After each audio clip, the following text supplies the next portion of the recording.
Hi, I'm Mary, And I'm Molly. and welcome to our podcast about mimesis. I guess you can say we're the M&Ms talking about Mimesis. Today, we are going to talk about mimesis. We're going to explore, define, and understand the literary concept of mimesis. So, first, let's dig into the origin and the meaning. The Merriam-Webster Dictionary defines mimesis as a noun. Its definition is imitation, mimicry. The earliest known use of the word mimesis was in the mid 1500s. It was found in the writing of author and schoolmaster Richard Sherry. The English word mimesis is derived from the Greek word, spelled me, iota, me, eta, sigma, iota, sigma, pronounced mimesis. Mimesis is related to many other Greek terms meaning image, likeness, likening, comparison, appearance, imagination, model, and exemplar. By the 5th century, mimesis has a strong connotation typically related to mime shows and other various performances. A good example of mimesis A is. good example of mimesis is. Why are you copying me? Why are you copying me? Oh, I see. Yeah. This is an example of mimesis. It is a reflection or a copy. Mimesis is fundamental to poetry. It bridges the gap between the poet and the reader by immersing the reader in the poet's world. It allows the poet to capture reality on a page and immerse their reader in that reality. Important critics include Plato, Aristotle, and Wordsworth have differing views on how literature should reflect reality. Ultimately, this comes down to differing definitions of truth. Plato, sorry, Uh, we're going to begin by discussing Plato's thoughts, ideas, and criticisms about mimesis. Plato believes that literature should ultimately reflect the good. He defines the good in this way: it is the cause of all things right and good. In the visible world, it gives birth to light and its sovereign source. In the intelligible world, it is itself sovereign and the author of truth and reason, and the man who will act wisely in private and public life must have seen it. The good is synonymous with ultimate truth or reality. Plato is concerned with producing an ideal society. He believes that this can be done through mimesis in poetry. He believes that men imitate naturally, and they will imitate the good if they read poetry which reflects good. Plato believes that the poet imitates a reflection of the good. He reflects an object which reflects the truth. Thus, a piece of art is a copy of a copy. It does not directly touch reality, so it is likely to be defective. Plato shows that mimesis in literature is a defective imitation of truth. Plato believes that society should only read literature which successfully imitates the good or truth. Essentially, he argues that if poets can reflect a better reality, they can make reality better. He censors Homer, arguing that Homer's depictions of gods and warriors are unacceptable because they display flaws in gods and men. Plato does not want his society to mimic these flaws. He writes in Book 2 of the Republic: "At this particular moment we are not poets, but founders of a state. Now it is proper that founders of states should be cognizant of the norms governing the general content of poetic compositions and the limits beyond which poets must not go." Plato believes that the good is truth and the cause of all things right and good.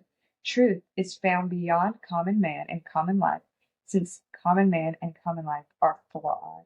So it seems like he's a big believer in like monkey see, monkey do kind of thing. Exactly.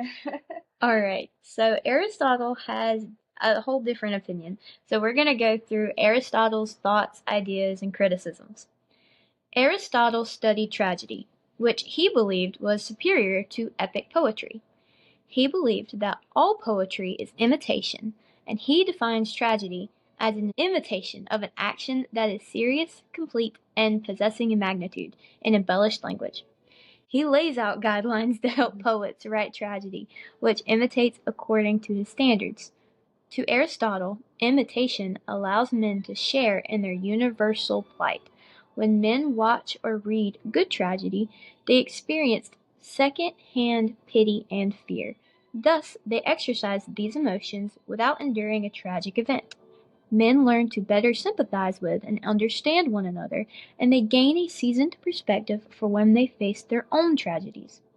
Aristotle writes, "The poet's function is not to report things that have happened, but rather to tell of such things as might happen, things that are possibilities by virtue of being in themselves inevitable or probable.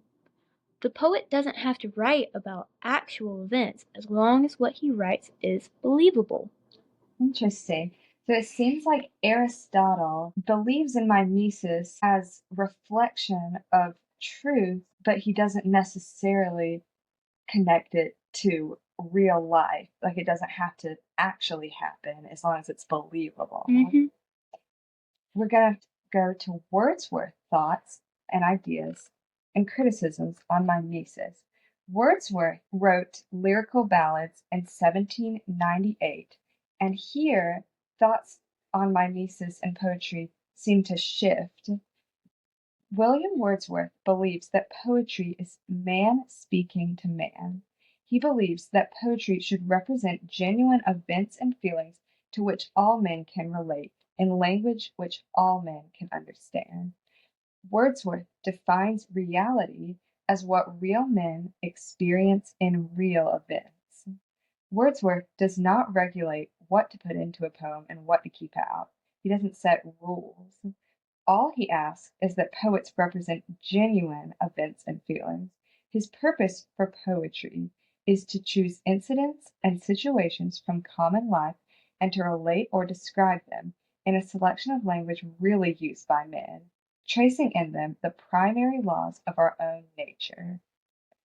Wordsworth wants to represent real men, real situations, and real language. He argues that typical poets do not reflect truth or reality. They write about elevated subjects using elevated language which the average man cannot understand. Wordsworth believes that the poet should represent genuine man, the good aspects and the bad. He believes that truth is displayed in reality.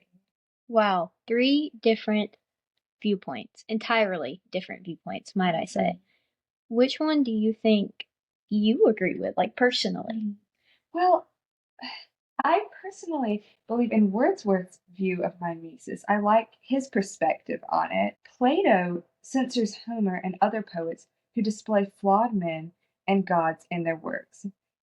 I argue that poets who depict flaws in men actually imitate reality more accurately than poets who censor flaws out of their work. Plato wants the poet to imitate truth. The truth is that men are fallen and there is sin in the world. If poets limit what their people read and tell them they are reading truth, are they not merely teaching readers to believe what they want them to believe, creating them into what they want them to become? Plato offers no strategy for determining whether or not a poet actually reflects the good or the truth. Wordsworth, he just wants it to show common man and common life and the good and the bad. And this to me is truth. While if you take all that out, that's not reality.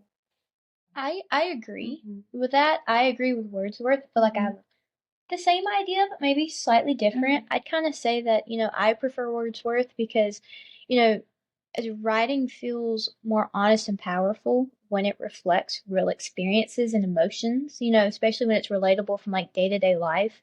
When poets represent these aspects, I think it feels more natural and surreal, not like an artificial performance put on.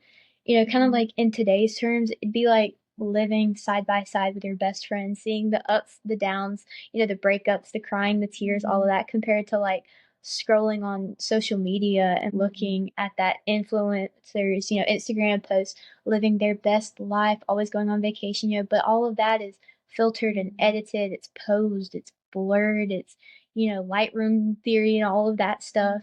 It's fake. It's what they want you to see. It's not reality. Exactly. What we've learned about mimesis can be applied to reading poems. We're going to apply mimesis to a poem by Chase Twitchell written in 1950 called The Phantoms for Which Clothes Are Designed. Sewing patterns are designed for imaginary people based on average measurements taken in the 1930s by the WPA and adjusted over the decades by the industry. I sew a Mrs. 14, designed for a woman 5'5" to 5'6", measurements 36, 28, 38, which is to say, no one. So I alter the pattern to fit a phantom of me instead of a phantom of her. She doesn't need any more dresses. Wow, I love this poem. To me, this poem kind of, well, while it's talking about patterns for dresses, I think it's also talking about poetry. I think the pattern represents the poem, and the poet can design it to fit, to imitate a certain thing. It can imitate truth or reality beyond the poet. I think what this poem is saying is that the poem should reflect reality. It should reflect a person, a real person who is relatable, not a model who doesn't exist. Molly, what is your reflection on this? So I would say that the author uses mimesis by grounding their main point in a real life event, trying to fit the clothes. The speaker is obviously frustrated with the clothes as they are made for a phantom, a non existing measurement. And I'd say that's a feeling that I most certainly have had, and I would assume pretty much everybody else has had, or at least experienced one time in their life. This is a real and reoccurring emotion.